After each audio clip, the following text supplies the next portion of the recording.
السلام عليكم ورحمة الله وبركاته. إن الحمد لله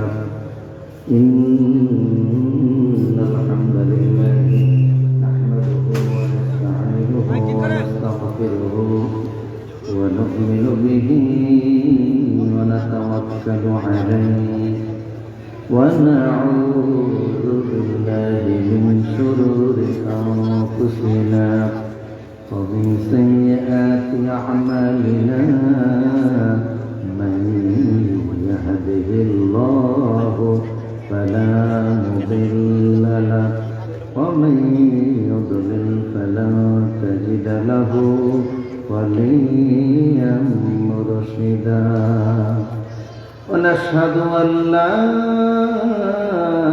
إله إلا الله وحده لا شريك له ونشهد أن سيدنا إمامنا قدوتنا حبيبنا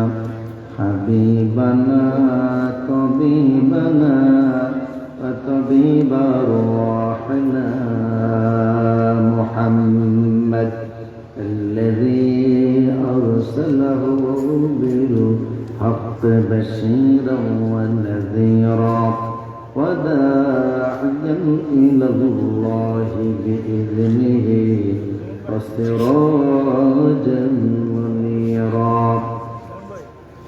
فقد قال الله تعالى في كلامه المجيد وفي فرقان الحميد أعوذ بالله من الشيطان الرجيم بسم الله الرحمن الرحيم هو الذي أرسل رسوله بالهدى ودين الحق ليظهره على الدين كله ولو كره المشركون إن الله وملائكته يصلون على النبي يا أيها الذين آمنوا صلوا عليه وسلموا تسليما اللهم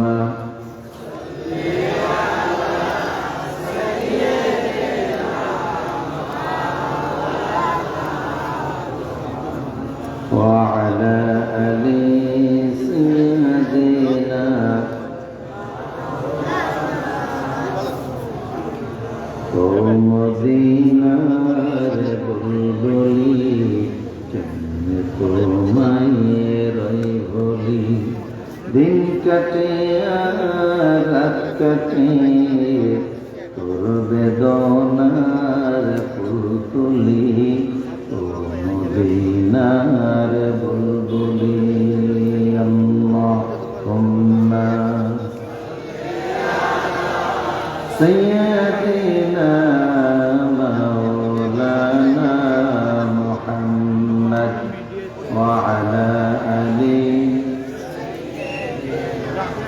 مولانا لا إله إلا الله لا إله إلا আল্লাহ নামের জিকির করবে যারা আল্লাহর কাছে প্রিয় তারা আল্লাহর কাছে প্রিয় যারা জান্নাতে প্রবেশ করবে তারা লা ইলাহা ইল্লাল্লাহ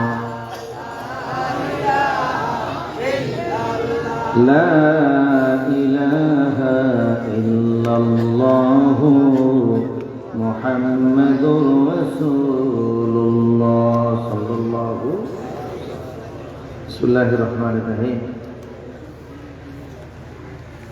বাংলাদেশের অন্যতম জেলা লক্ষ্মীপুর জেলার রায়পুর উপজেলাধীন 1 নং উত্তর চোরাবাগুল খাবাড়ি জামে মসজিদ ও আবাবিল যুবক সমাজ কল্যাণ ফাউন্ডেশনের উদ্যোগে আয়োজিত 26তম বার্ষিক তাফসীরুল কোরআন মাহফিলের সভাপতি জনাব মনোহর আলী মাঝি সাহেব।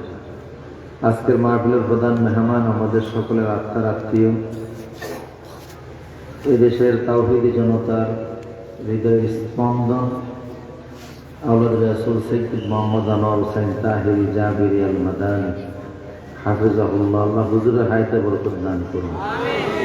আজকের অন্যতম আকর্ষণ আসসালাম ফাউন্ডেশনের সম্মানিত চেয়ারম্যান, বাংলাদেশ মাজলিসুল মুফাসসিরিন লক্ষ্মীপুর জেলার সভাপতি আওলাদ রাসূল হযরত মাওলানা সৈয়দ মোহাম্মদ মাহবুবুদ্দিন জাবিরি আল মাদানী। কথা বলেছেন হযরত মাওলানা মোল্লা নাজিমউদ্দিন সাহেব। আলোচনা করেছেন তরজমাতুল কুরআন মডেল মাদ্রাসার প্রতিষ্ঠাতা পরিচালক, অত্র জনপদের কৃতি সন্তান হযরত মাওলানা হাফেজ মুফতি হাবিবুর রহমান সাহেব। কথা বলেছেন হযরত মাওলানা মোহাম্মদ সুলাইমান সাহেব। মঞ্চে উপস্থিত হাজারাত উলামায়ে কেরাম, সুধীমণ্ডলী, যুবক ভাইয়েরা, মুরব্বী বাবারা, আল্লাহ পাকের দরবারে শুকরগুজার হচ্ছি যিনি আমাদেরকে মাহফিলে আসার তৌফিক দান করেছেন। আপনারা কেমন আছেন? আলহামদুলিল্লাহ, আমরা ভালোই থাকি। আল্লাহ আমাদেরকে ভালোই রাখেন। যারা এখন পলানের জন্য ইঁদুরের গর্ত খুঁজতেছে তারাই কষ্টে আছে। দেশ ছেড়ে পলায়ন করে কেউ মামুর বাড়ি, কেউ স্বামীর বাড়ি, কেউ বাপের বাড়ি, কেউ তালুর বাড়ি, কেউ বা যেখানে সুযোগ পেয়েছে সেখানে চলে গিয়েছে, তারাই কষ্টে আছে। আমরা ভালোই আছি। ভালো রাখার মালিককে। ইন্নাল আবরারা লাফি নাঈম ওয়া ইন্নাল ফুজ্জারা লাফি জাহিম। মুমিনরা সবসময় নিয়ামতের মধ্যেই থাকে, আল্লাহর রহমতের ভিতরেই থাকে। আমরা প্রতিকূল অবস্থায় ভালো থাকি, অনুকূল অবস্থায় ভালো থাকি। মুমিনের জীবনের লস বলতে কিছু নাই, পুরাটাই লাভ। কারণ মুমিন ব্যবসা করে কার সাথে? জান এবং মালের বিনিময়ে আল্লাহর সাথে মুমিন ব্যবসা করে। এই জন্য মুমিনের জীবনে লস বলতে কিছু নাই, ঠিক কিনা বলেন? ইল্লাল্লাযিনা আমানু ওয়া আমিলুস সালিহাতি ওয়া তাওয়াসাউ বিল হক ওয়া তাওয়াসাউ। ঈমান এবং আমলের ব্যবসা যারা করে তারা ভালো থাকে। আল্লাহ আমাদেরকে ভালো রেখেছেন, সুস্থ রেখেছেন, কোরআনের মঞ্চে বসার সুযোগ দিয়েছেন। এই জন্য পুরুষ সূচিত আওয়াজে কালেমাত্র শুকরগুজার হচ্ছে, মোহাম্মত এবং ইশকের আমেজ মিশিয়ে সকলেই বসছি আলহামদুলিল্লাহ। রব্বানা লাকাল হামদ হামদান কাসীরান তাইয়্যিবান মুবারাকান ফীহি ইয়া রাব্বি লাকাল হামদু কামা ইয়ানবাগি লিজালালি ওয়াজহিক ওয়া আযীমি সুলতানিক। দুরূদ এবং সালাম বিশ্ব নবীর প্রতি, আত্মার মাগফিরাত কামনা তাদের প্রতি যাদের ত্যাগ তিতিক্ষার বিনিময়ে এদেশ নতুন করে স্বাধীন হলো। প্রায় ৭৮ জন মাদ্রাসার ছাত্র জুলাই আগস্টের এই সহিংসতা শাহাদাত বরণ করেছে। এদের ভিতরে প্রায় 14 জন কোরআনের হাফেজ আছে। 52 ভাষা আন্দোলনে যারা মারা গেছে আমরা তাদের জন্য দোয়া করি। ৭১ মুক্তিযুদ্ধে যারা মারা গেছেন আমরা তাদের জন্য দোয়া করি। জুলাই আগস্টে যারা মারা গেছে তাদের জন্য বেশি দোয়া করি, কারণ তারা ফ্যাসিবাদ মুক্ত সমাজ উপহার দিয়েছে, জুলুম মুক্ত সমাজ উপহার দিতে গিয়ে রক্ত দিয়েছে। তারা জাতির বীর সন্তান হিসাবে সম্মানের সাথে আমাদের চোখের সামনে থাকবে, ঠিক কিনা বলেন? জর্রা পরিমাণ ঈমান নিয়ে উম্মতে মুহাম্মাদের যারা কবরে গেলেন আল্লাহ সবাইকে মাফ করে দেন। আপনাদের দৃষ্টি আকর্ষণ করছি শিডিউল অনুযায়ী আমি আরেকটু পরে বসতাম। মুফতি সাহেব আমাকে বললেন যে আপনি একটু তাড়াতাড়ি আসেন। তা আমি হাতালে বাড়ি মারছি, কাছাকাছি আইসা তারপরে মোটরসাইকেল এই পর্যন্ত চলে আসছি যে কথা বলা শুরু করি। ইনশাল্লাহ আরো দুইজন রৌনক আছেন, হুজুররা আসবেন, কথা বলবেন, আমরাও বলি। কেমন মনোযোগ আছে তো ইনশাল্লাহ? একে পাচ্ছেন হাত বলেন।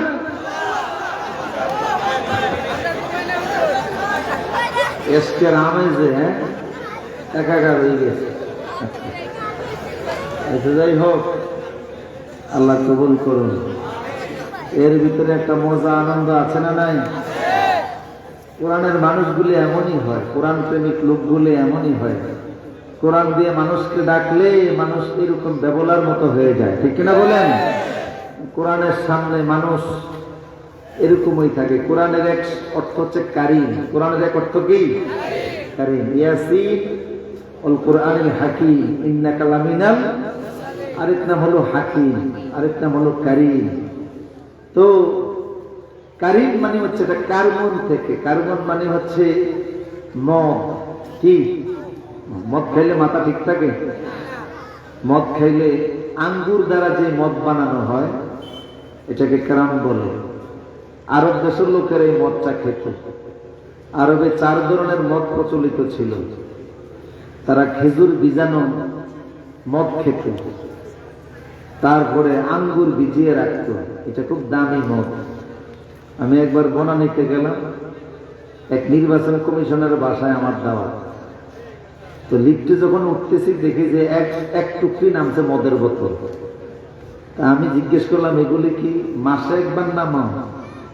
ওই কাজের লোক বলতেছে যে না হুজুর বলেন কি প্রত্যেক দিন এক টুকরি করে নামায়। এটাও অনেক মানুষের খাদ্য, ঠিক কিনা বলেন? তো সেই যুগের লোকেরা এই আঙ্গুরের মদ খেত। মদ খেলে তো মানুষের মাথা ঠিক থাকে না, মাতাল হয়ে যায়। রাস্তায় গিয়ে তাল গাছের ডাকতে আর করে সারাদিন না পথের কিনারে ছিল, এখন মাঝখানে আসলি কাজ। ঘরে যে আমারে কয় নানি, নানি রে কয় মা, এরকম বেতাল হয়ে যায় না? মদ খেলে যেমন মাথা ঠিক থাকে না। কারীম, কেরাম থেকে কারীম। কোরআনও এমন এক জিনিস যেটা মানুষকে এমন ভাবে মাতাল বানায়, কোরআনের সামনে মানুষ মাথা নত করে দেয়। কোরআনের সামনে মানুষের তার আত্মাকে বিসর্জন দিয়ে দেয়, কোরআনের জন্য জীবন পর্যন্ত দিয়ে দেয়, ঠিক না বলেন? এস্ত্রোফাইল মোবালাগার শব্দ। সেই কোরআন থেকে আজকে আমরা কথা বলছি। আমি আল্লাহর কোরআনের 114 সূরার ভিতর থেকে ক্রমিক নাম্বার অনুযায়ী 61 নাম্বার সূরা, সূরা সফ থেকে তেলাওয়াত করছি।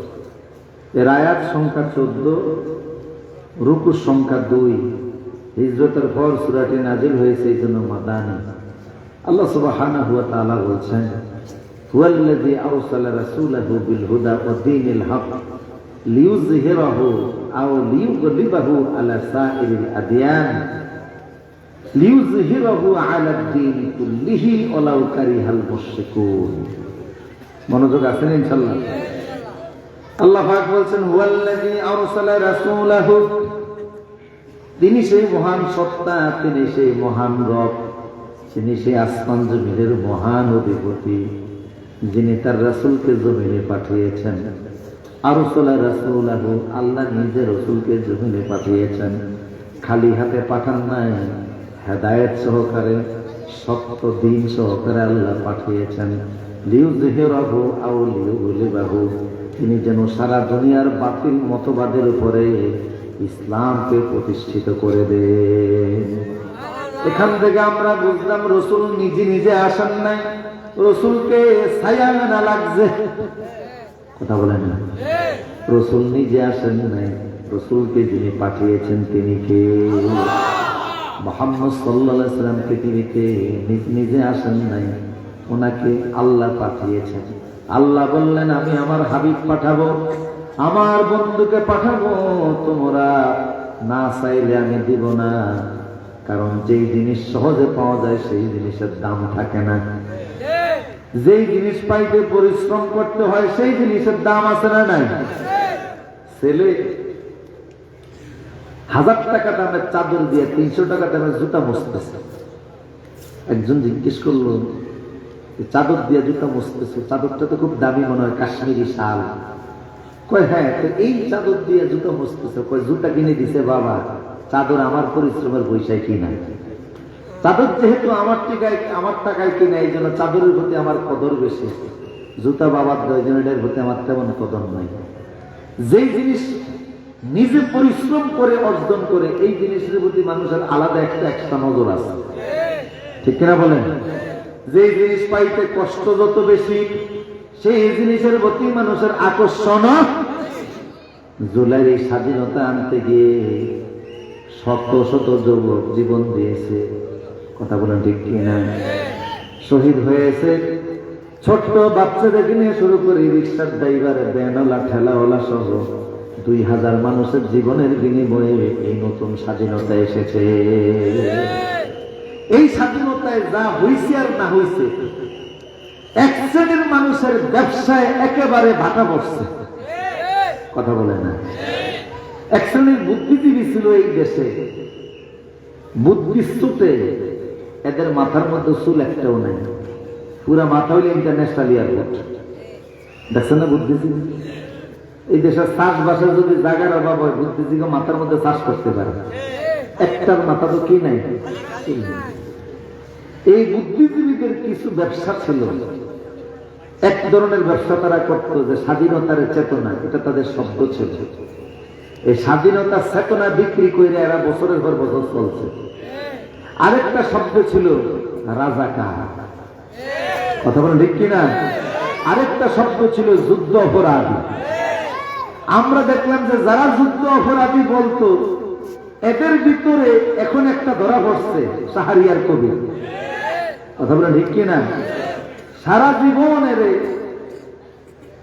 সারা জীবন মুক্তিযুদ্ধের চেতনার ব্যবসা করছে, আলেম ওলামাদেরকে রাজাকার, তারপরে স্বাধীনতা বিরোধী বলছে, কিন্তু তার ব্যাপারে কঠিন কথা বলছেন মুক্তিযুদ্ধের সেক্টর কমান্ডার, কথা বুঝতেছেন কিনা? বঙ্গবীর কাদের সিদ্দিকী। তিনি বলছেন এই শাহরিয়ার কবির 71 সালে পাকিস্তানি পাক হানাদারদেরকে মুরগি সাপ্লাই দিত, তাও ফার্মের মুরগি না, দেশি মুরগি। দেশের কোথাও তারা পাওয়া যায় নাই, বোঝা গেল সে পাকিস্তানি ক্যান্টনমেন্টের মধ্যেই ছিল। যেই লোক পাকিস্তানিদেরকে মুরগি দিয়ে সহযোগিতা করত, সে সাইডে গেছে স্বাধীনতার চেতনাবাজ, কথা বলেন না? আরো শব্দ ছিল, এইরকম শব্দ ছিল তাদের ব্যবসায়। এখন ব্যবসায় এমন লস হয়েছে, আমও গেছে। এখন এদেশে আর বাউতাবাজি কথা দিয়ে মানুষের মন জয় করা যাবে না।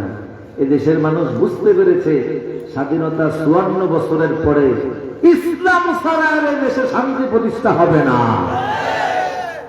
আগামীর বাংলাদেশ কোরআনের বাংলাদেশ, আগামীর বাংলাদেশ উলামায়ে কেরামের বাংলাদেশ, কথা বলেন ঠিক কিনা? আমার প্রিয় সুশীল, মিথ্যা চেতনাবাজদের চিন্তাধারা, তা থেকে বেরিয়ে আসতে হবে। আমরা সঠিক পথের উপরে আছি। ইসলাম সাম্প্রদায়িক সম্প্রীতিতে বিশ্বাস করে, ঠিক কিনা বলেন? পৃথিবীর সব ধর্মের সাথে, ধর্মের নামটা শুনলেই বুঝবেন এটা আল্লাহর না, এটা মানুষের ধর্ম, কথা বলে না? হিন্দু ধর্ম বোঝা গেল এটা কিছু মানুষের ধর্ম, কথা বলে না? খ্রিস্টান ধর্ম বোঝা গেল খ্রিস্টানদের ধর্ম, বৌদ্ধ ধর্ম বোঝা গেল বৌদ্ধদের ধর্ম, কিন্তু আল ইসলাম ও দীনুল্লাহ, ইসলাম হলো আল্লাহর ধর্ম।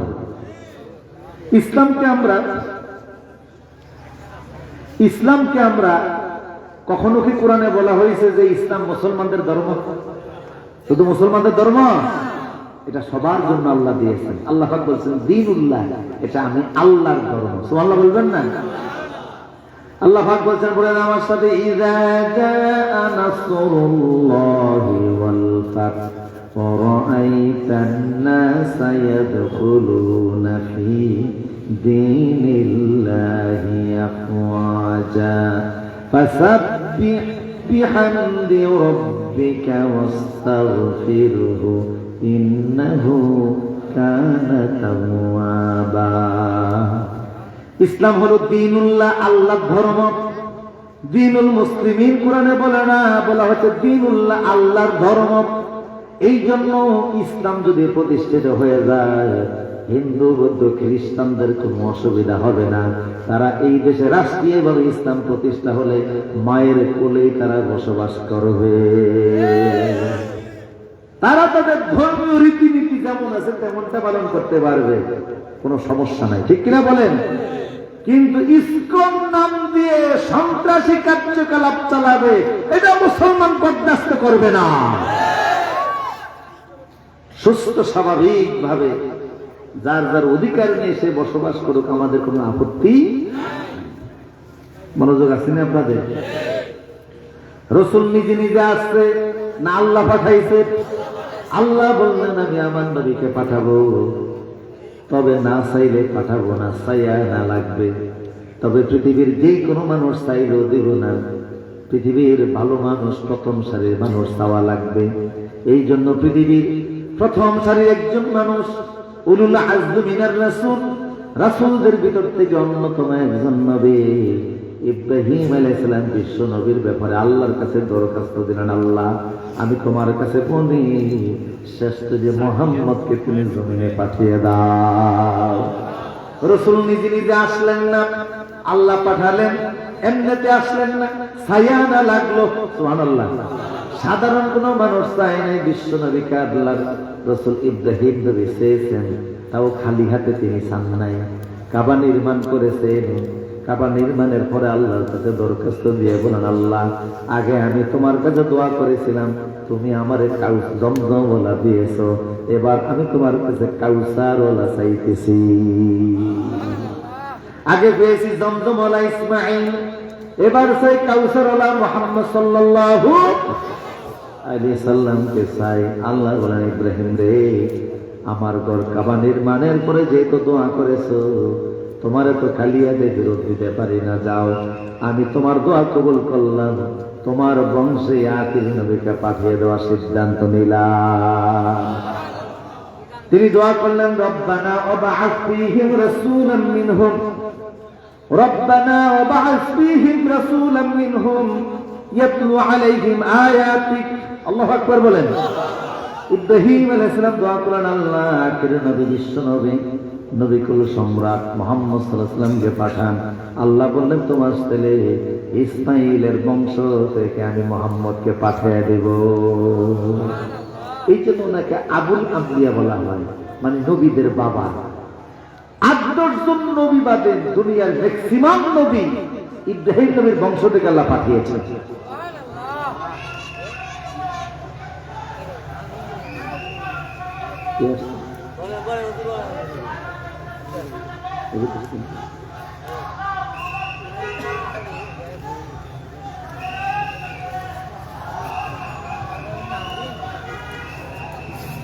মাশাআল্লাহ, হুজুর আসছে।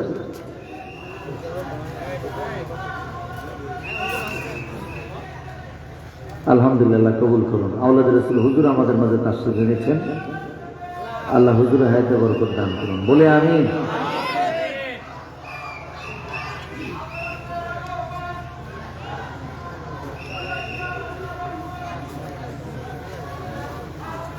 ইনশাআল্লাহ হুজুর মঞ্চে আসবে, আমরা স্বাগত জানাই, বলে আল্লাহু আকবার।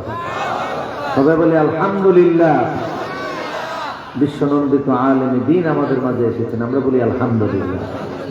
আমার দিকে তাকান, রাসূল নিজে নিজে আসছে, ছায়া আনা লাগবে, তাই না? আবার আল্লাহ পাক বলেন, আমার রাসূলকে যে ইব্রাহিম নবী চেয়েছে আমি ওনাকে পাঠাবো, তবে আমার নবীকে আসার আগে জমিনে একটা ঘোষণা দেওয়া লাগবে। সুবহানাল্লাহ বলবেন না?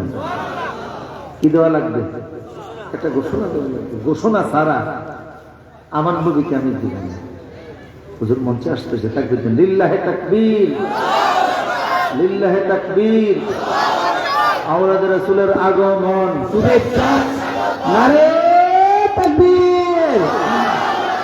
আওলাদ রাসূলের আগমন, শুভেচ্ছার স্বাগতম। আজকের মাহফিলের পক্ষ থেকে লাল গোলাপ শুভেচ্ছা। আওলাদ রাসূলের আগমন, শুভেচ্ছার স্বাগতম। সম্মানিত সুধী মণ্ডলী, আমরা সকলে বসে পড়ি।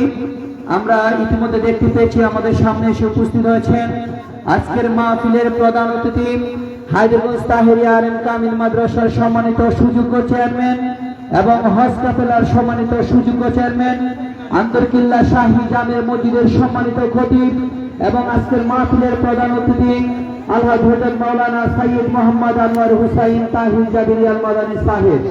আমরা মুহতারাম হুজুরকে আজকের মাহফিল কমিটির পক্ষ থেকে আন্তরিক মোবারকবাদ জানাচ্ছি এবং তারই সাথে সাথে আমাদের মুহতারাম হুজুরকে আলোচনা চালিয়ে দেওয়ার জন্য অনুরোধ জানাচ্ছি।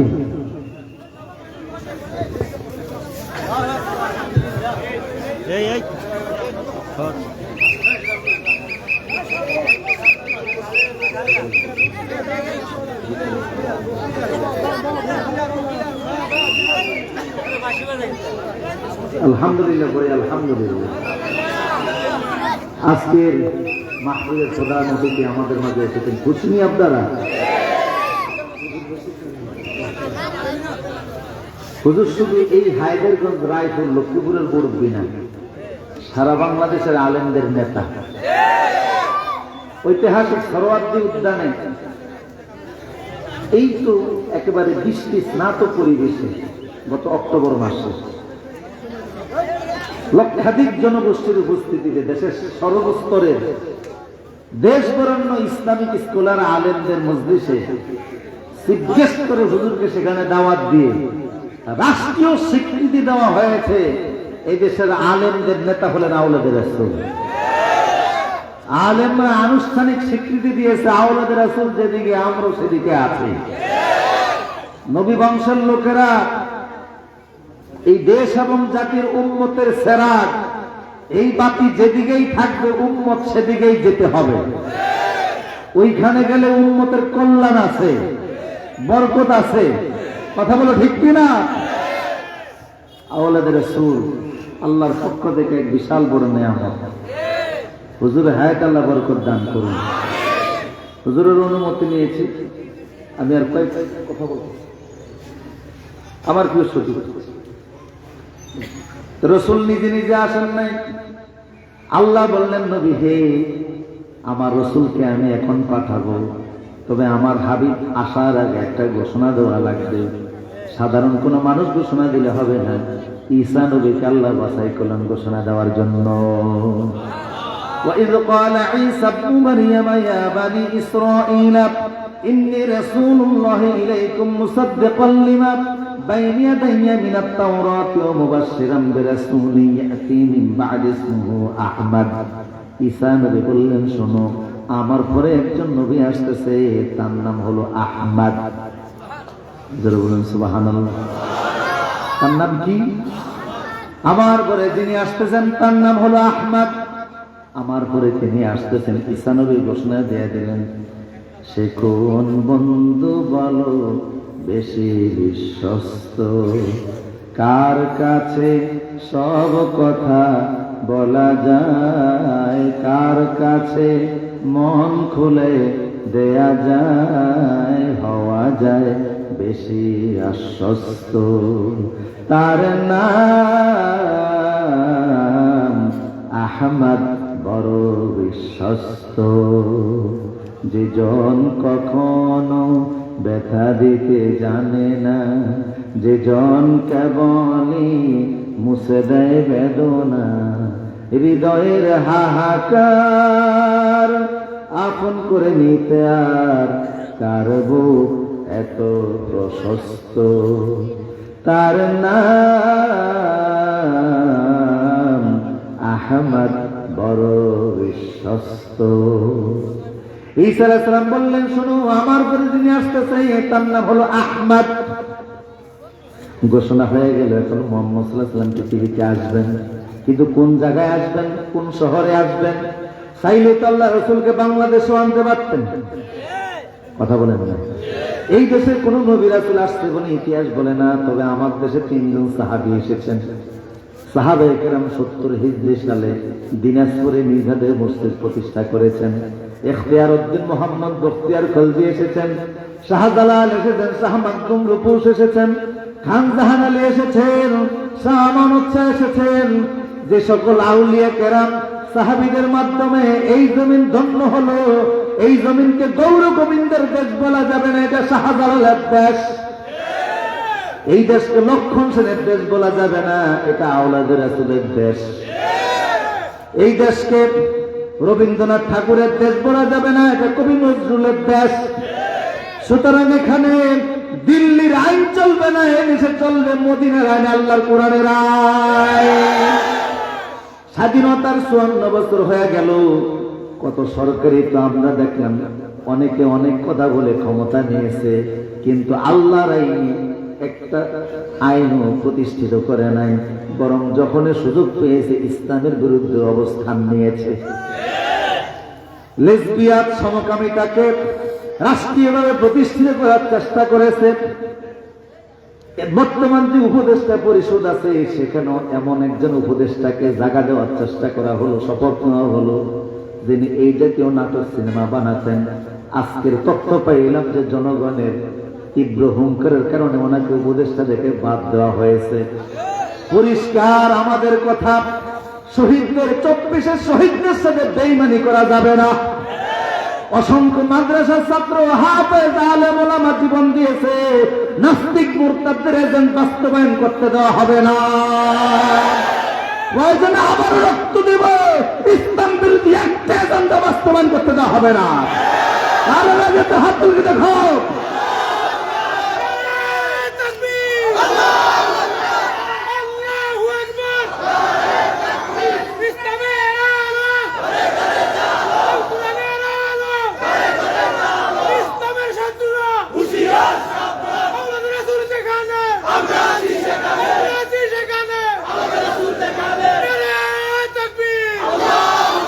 আল্লাহ কবুল করেন, জোরে বলুন আমিন।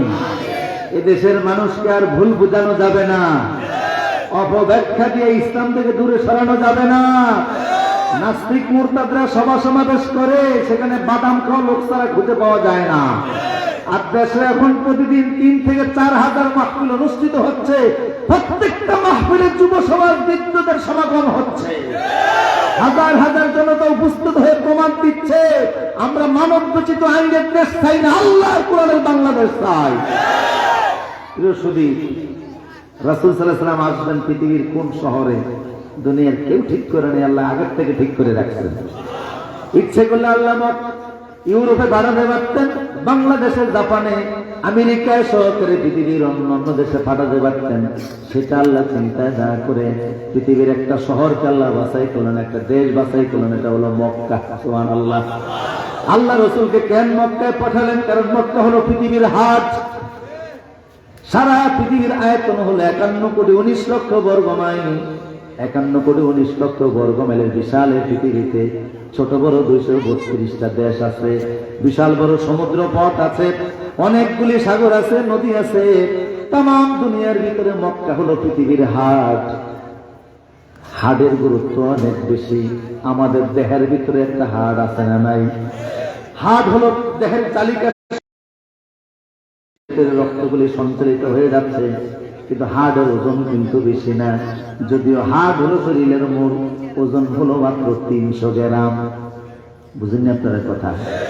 কত গ্রাম?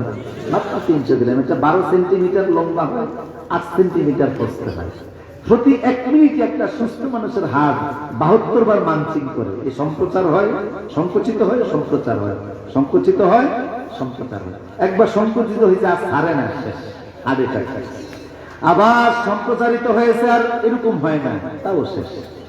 প্রত্যেক মিনিটে করে 72 বার, প্রতি সেকেন্ড 8 সেকেন্ডে একবার, এইরকম করে হাত বারবার আমাদের শরীরের ভিতরে রক্ত সঞ্চালনে সহযোগিতা করতেছে। 300 গ্রাম ওজনের হাড় আমাদের শরীরের ভিতরে আছে।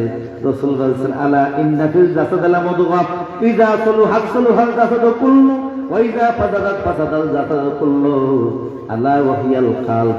রাসূল বলেছেন, প্রত্যেক মানুষের শরীরের ভিতরে একটা হাড় আছে। যার হাড় ভালো, যার আত্মা ভালো, যার এই হৃৎপিণ্ডটা ভালো, তার মন ভালো, তার আচরণ ভালো, তার কথা ভালো, তার স্বভাব চরিত্র ভালো। যার হাত খারাপ, তার কথা খারাপ, তার আচরণ খারাপ, তার মন খারাপ। এই জন্য হাট হলো শরীরের মূল চালিকা শক্তি। হাট সুস্থ থাকলে যেমন দেহ সুস্থ থাকে, আল্লাহ বললেন হে নবী দেহের সুস্থতা হাটের উপর নির্ভরশীল হয়। তাই আপনাকে আমি দুনিয়ার হাট মক্কার জমিনে পাঠিয়ে দিলাম, আপনি মক্কা ঠিক করে দেন, সারা দুনিয়া আমি আল্লাহ ঠিক করে দিব। আপনি হাটের ভিতরে পৃথিবীর হাট মক্কায় ইসলাম প্রচার করেন, হাট সুস্থ হয়ে গেলে সারা দুনিয়াতে ইসলাম পৌঁছে যাবে। ওমা কুন্না মুআযযিবিনা হাত্তা নাবআসা রাসূলা, পৃথিবীর মহল্লায় মহল্লায় জায়গায় জায়গায় ইসলামের দাওয়াত দেওয়ার জন্য লোক আমি আল্লাহ তৈরি করে দিব। ওরা মনে করেছে এক সাইদ হিসাবে জেলখানায় রাখলে কোরআনের কথা বলার মতো মানুষ খুঁজে পাওয়া যাবে না। ওরা মনে করেছে আজহারিরে বাংলাদেশে আসতে না দিলে আর কোরআনের কথা চলবে না। কিন্তু দুই চারটা জবান বন্ধ হয়ে গেল, হাজার জবান দিয়ে কোরআনের আওয়াজ জমিনে আসে না নাই। একটা জবান বন্ধ হয়ে গেলে হাজার কণ্ঠ দিয়ে আল্লাহ কোরআনের আওয়াজ চালু করে দেন। কথা বলেন ঠিক কিনা? আল্লাহর কারিশমা।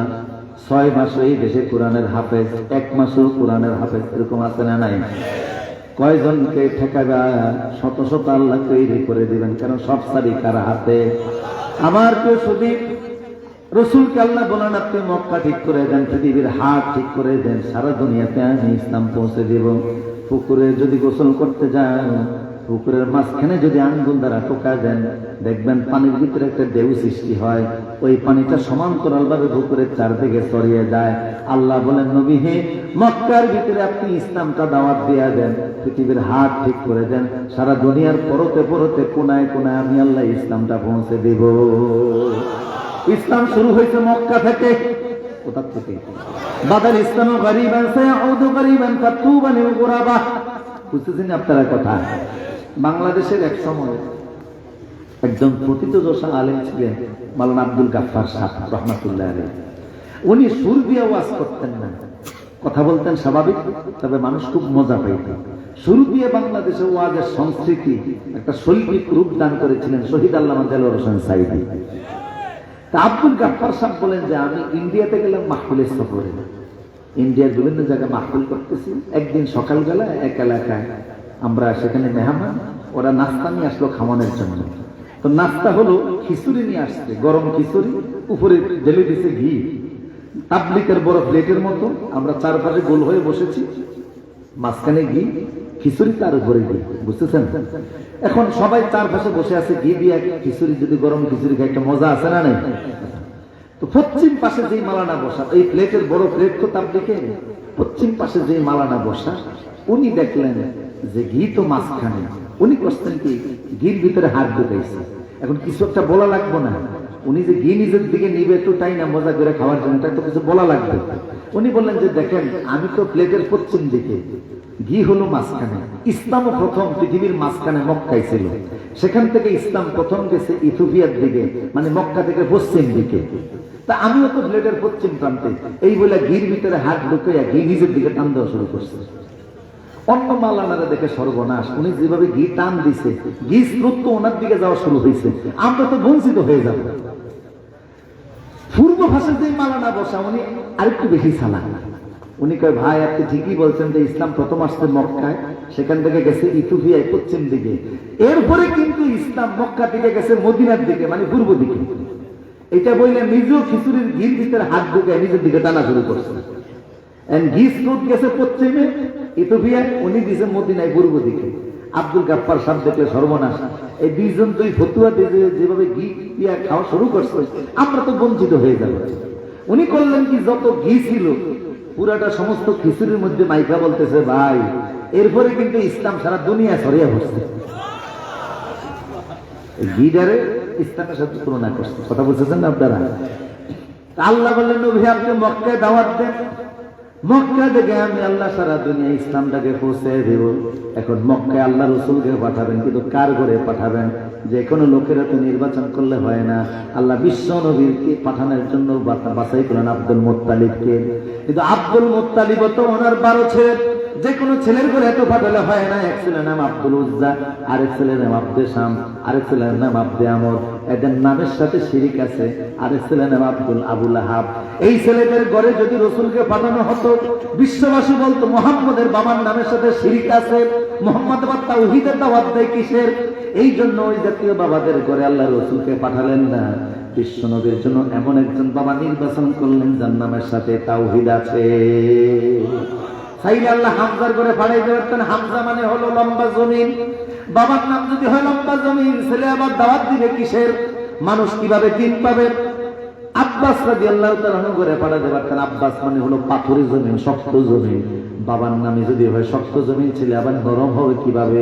মানুষ প্রশ্ন উঠাই দিতে পারত।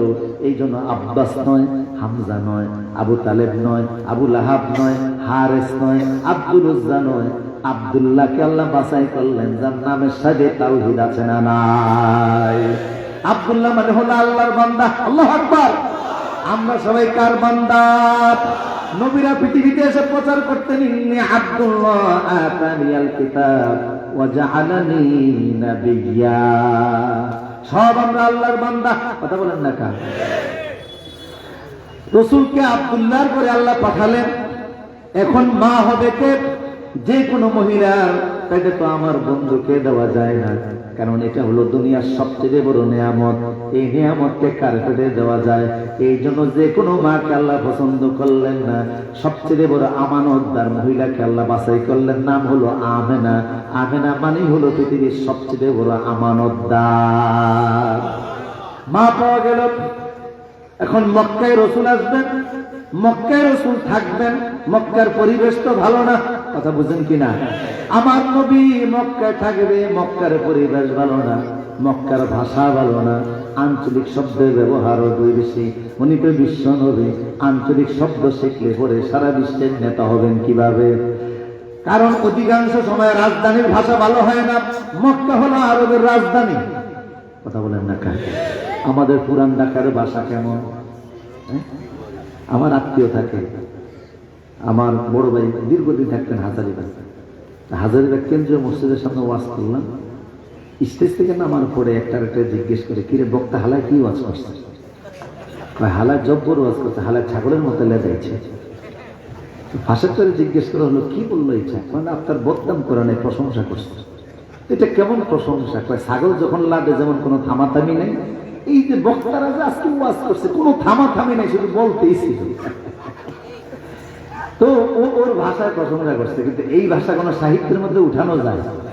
কথা বলেন। এই ভাষা দিয়ে আপনি পৃথিবীর কোন দেশের মেহমান যদি বাংলাদেশে আসে, ধরেন যে ট্রাম্প আসলো, বাইডেন আসলো, তারপরে মাহাতির মোহাম্মদ আসলো, পৃথিবীর বিভিন্ন দেশের রাষ্ট্রপ্রধান আসলে, পুরান ঢাকার এটা তো রাজধানীর আঞ্চলিক ভাষা, এই ভাষা দিয়ে বিদেশি মেহমানদের সাথে কথা বলা যাবে? কারণ অধিকাংশ সময় রাজধানীর ভাষা ভালো হয় না।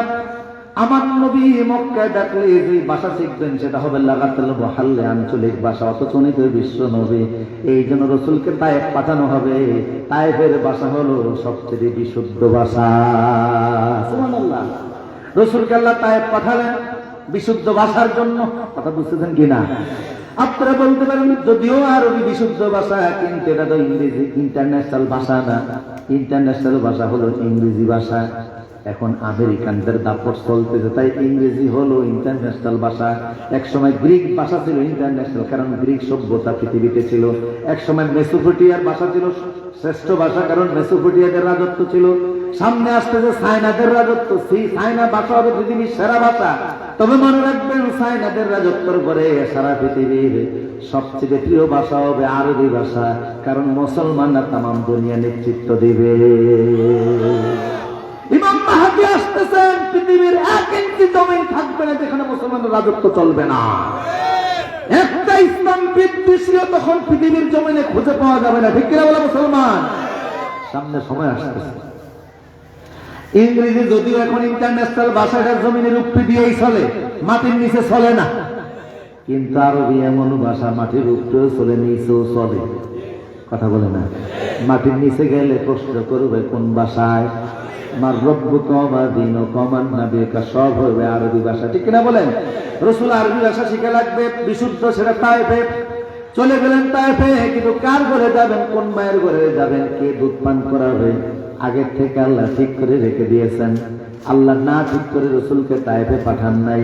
যে কোনো মায়ের দুধ আমার নবী পান করতে পারে না, কারণ নবী মুহাম্মদ এখন যদিও ছোট মানুষ, শিশু মানুষ, বাচ্চারা অনেক সময় খাবার নিয়ে আনারি করে, বুঝেন কথা, বিরক্তি করে, খাইতে চায় না। জোর করে খাওয়ানো লাগে, আবার অনেক সময় মার ব্যস্ততা থাকে, হাতে কাজ থেকে রান্না বান্না থাকে, ওই সময় বাচ্চারা গিয়ে দুধ পান করার জন্য মাকে বিরক্ত করে। মা অনেক সময় বিরক্ত হয়ে বাচ্চাদের চর থাপ্পড় মারে, আবার ধমক দেয়, তাড়িয়ে দেয়, আঘাত করে, আসে না নাই? আমার নবী যদিও শিশু মানুষ, পৃথিবীর কোন মা আমার নবীর একটা ধমক দিবে আমি আল্লাহর আরো বরদাস্ত করবে না, আমার আরো বরদাস্ত করবে না। যদিও শিশু, তিনি তো আমার হাবিব, আমার দোস্ত। আমার নবীর সামনে দিয়ে কেউ হাঁটুক, একটু আমি আল্লাহ চাই না। কোরআনের আয়াত দ্বারা আমি নিষেধ করে দিয়েছি, লা তুকাদ্দিমু বাইনা ইয়াদাই ইল্লাহি ওয়া রাসূলি। খবরদার, তুমি নেতা হও, প্রেসিডেন্ট হও, রাষ্ট্রপ্রধান হও, আমার নবীর সামনে দিয়ে হাঁটাও যাবে না। রাসূলের কণ্ঠের উপরে দিয়ে আওয়াজও দেওয়া যাবে না। আল্লাহ নিষেধ করলেন, লা তারফাউ আসওয়াতাকুম ফাওকা সাওতিন নবী। নবীর কণ্ঠের উপর কণ্ঠ দিয়ে কথা বলা যাবে না, নবীকে নাম ধরে ডাকাও যাবে না। লা তাদউ দুআইর রাসূল, তোমরা পরস্পর পরস্পরকে যেভাবে ডাকো আমার নবীরে সেইভাবে ডাকা যাবে না। আমার নবীকে যারা নাম ধরে ডাকে, আল্লাহ বলেন, ইন্নাল্লাযীনা ইউনাদুনাকা মিন ওয়ারাইল হুজুরাত আকসারুহুম লা ইয়াকিলুন। এগুলো মূর্খ ছাড়া আর কিছু নয়। নবীর শানের দিকে আল্লাহ এত লক্ষ্য রাখলেন। ঈসা নবী থেকে রাসূল পর্যন্ত 570 বছর চলে গেছে, পৃথিবীতে কোনো নবী ছিল না। যেহেতু পৃথিবীতে কোনো নবী ছিল না, ওই সময় জিবরাইলের কোনো ডিউটি ছিল না, জিবরাইলের কোনো দায়িত্ব ছিল না। জিবরাইল আল্লাহর আসমানে ছিল ডিউটিবিহীন। তাই বলে আল্লাহ একবারও বলেন নাই, জিবরাইল 570 বছর তোমার ওয়েট করা লাগবে। ঈসা নবী তো আমার আরো আকাশে চলে আসছে, এখন জমিনে পৃথিবীতে দুনিয়ার কোথাও কোনো নবী নাই, কোনো রাসূল নাই। যেহেতু পৃথিবীতে কোনো নবী নাই, রাসূল নাই, জিবরাইল তোমার ডিউটিও নাই। যেহেতু ডিউটি নাই, তাইলে কি করবা? একটু রেস্ট নাও, একটু ঘুমাও, একটু আরাম করো, তোমার সদর দপ্তরে তুমি একটু ঘুমাও। এমন কথা জিবরাইলকে আল্লাহ একবারও বলেন নাই। অথচ বিশ্ব নবী রাত্রে নামাজ পড়তে গিয়ে পাটা ফুলিয়ে ফেললেন, তাৎক্ষণিক আল্লাহ ডাক দিলেন, ইয়া আইয়ুহাল মুযাম্মিল কুমিল লাইলা ইল্লা ক্বালিলা নিসফাহু আও ইনকুস মিনহু ক্বালিলা আও জিদ আলাইহি ওয়া রাত্তিলিল কুরআনা তারতিলা।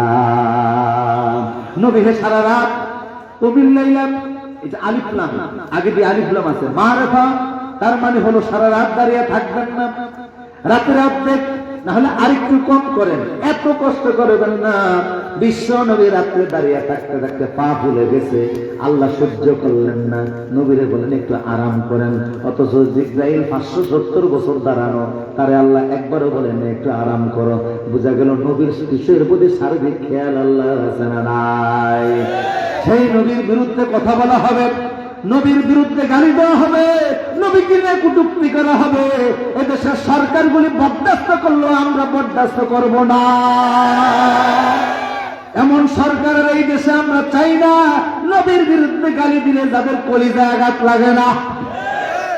আমরা চাই আগামীর বাংলাদেশের জাতীয় সংসদে রাষ্ট্রীয় আইন হবে, যদি কোনো কুলাঙ্গার খতমে নবুয়াত নিয়ে টানাটানি করে, তারে প্রকাশ্য গুলিস্তানে অথবা সোহরাওয়ার্দী উদ্যানে ফাঁসির কাস্টে ঝুলানো হবে। এমনই আমরা চাই কি না? আর সেই আল্লাহকে দেখো,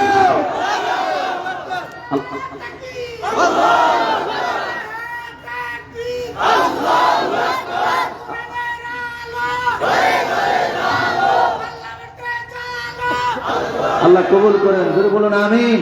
আমি শেষ করে দিচ্ছি প্রিয় সুধী। তো অনেক কথা হয়ে গেছে। তো রাসূল সাল্লাল্লাহু আলাইহি ওয়াসাল্লাম কোন মায়ের দুধ পান করবেন আল্লাহ আগের থেকে সিলেক্ট করলেন, যে আমার নবীর যেন ধমক না দেয়। এই জন্য একজন মহিলা নিলেন, নাম হলো হালিমা, মানে বিশ্বের সবচেয়ে বড় ধৈর্যশীলা নারী। সাদিয়া সৌভাগ্যবতী হালিমা বলছেন যে আমার 2 বছর দুধ পান করছে, আমার একটা ধমক দেওয়া লাগে না। সুবহানাল্লাহ। কারণ মুহাম্মদের রুচি এত ভালো ছিল, খিদা লাগলে খাইতো, না লাগলে খাইতো না। এক স্তনেরটা খাইতো, আরেক স্তনেরটা ভাইয়ের জন্য রেখে দিত, দুধ ভাইয়ের জন্য রেখে দিত। রাসূল আসলেন, তায়েফে থাকলেন। এখন কোন পরিবেশে? মক্কার পরিবেশ ভালো ছিল না, সুদ ঘুষ দুর্নীতি মুক্ত সমাজ ছিল। সেই সমাজে রাসূল 23 বছর কাজ করলেন, মক্কায় 13 বছর, মদিনায় 10 বছর। এই 23 বছরের কাজের বিনিময়ে এত সুন্দর সমাজ আল্লাহ দিলেন। এই মানুষগুলি নিয়ে শানে এখন কোরআনের আয়াত নাযিল হয়। আল্লাহ বলেন, রাদিয়াল্লাহু আনহুম ওয়া রাদু আন, হ্যাঁ আমি এদের প্রতি সন্তুষ্ট হয়ে গেছি। ওয়াসাবিকুনাল আউয়ালুন, এরা তো আমার জান্নাতের প্রথম সারির মুসলমান। কয়েকদিন আগেও যারা মুশরিক, কয়েকদিন আগেও যাদের হাতে মূর্তি, কয়েকদিন আগেও যারা ইসলাম বিদ্বেষী, কয়েকদিন আগেও যারা হাইজাকার, কয়েকদিন আগেও যারা সন্ত্রাস, কয়েকদিন আগেও যারা নবী হত্যার আসামি, তারা হয়ে গেছে এখন জান্নাতের প্রথম সারির মুসলমান। রাসূল এখন তাদের বিরুদ্ধে, তাদের কোরআনের আয়াত, তাদের প্রশংসা নাজিল হয়, তারিফুহুম ফি উজুহিহিম নাদরাতুন নাঈম, তাদের চেহারার ভিতরে আল্লাহর নূরের চমক দেখা যায়। আল্লাহু আকবার। এই যে সুন্দর মানুষগুলো রাসূল তৈরি করলেন, কি দিয়া করছেন? কোরআনের বিনিময়ে তিনি 23 বছরে এক সুন্দর সমাজ তৈরি করে ঘোষণা দিলেন, খায়রুল কুরুনি কারণে আমার যুগ হলো পৃথিবীর সবচেয়ে সেরা যুগ। সুতরাং যুগের পরিবর্তন, দুর্নীতি মুক্ত দেশ, সন্ত্রাস মুক্ত দেশ, অন্যায় মুক্ত দেশ, সুদ মুক্ত দেশ, ঘুষ মুক্ত দেশ করার জন্য আল্লাহর কোরআনের বিকল্প কিছুই নাই। আমরা 1000 বছর ধরে সুদের বিরুদ্ধে ওয়াজ করলেও লাভ হবে না। এমন গভর্নর তৈরি করা লাগবে যে বাংলাদেশ ব্যাংকের গভর্নর হয়ে বলবে আর সুদ চলবে না। দেখেন না, একজন লোকের ঢাকা বিশ্ববিদ্যালয়ের ভিসি বানানো হলো, উনি গিয়েই জামাতে নামাজ পড়ানো শুরু করছে। কথা বলে না, এমন ভিসি তো দরকার। এখন এক জায়গায় দিলে চলবে না, সব জায়গায় দিতে হবে। এই মানে আমাদের কাজটা আল্লাহ কবুল করুন, আমিন। হুজুরকে বসে অনেক কথা বলে ফেলছি, আল্লাহ মাফ করুন। হুজুরের কাছে দোয়া চাই, আল্লাহ হুজুর হায়াতে বরকত দান করুন। এবং আওলাদ রাসূল ও আহলে বাইতের মর্যাদা অধিকার নিয়ে একটা বই, হুজুরের অনেকে এই বিষয়গুলি জানে না, জানার দরকার। ঈসা হযরত নূহ আলাইহিস সালাম, তার ব্যাপারে রাসূলুল্লাহ বলছেন যে নূহ নবীর নৌকায় যারা উঠছে তারা যেমন বন্যা থেকে বাইচা গেছে, আমার আহলে বাইতকে যারা ভালোবাসবে তারাও বিপদ থেকে বেঁচে যাবে, তারাও ভালো থাকবে, সুস্থ থাকবে। কোরআনে বহু জায়গায় আহলে বাইতের কথাগুলি আসছে। রাসূলুল্লাহ আহলে বাইত পৃথিবীতে কখনো পথভ্রষ্ট হয়েছে এমন কোনো ইতিহাস নাই। আলহামদুলিল্লাহ বলবেন না?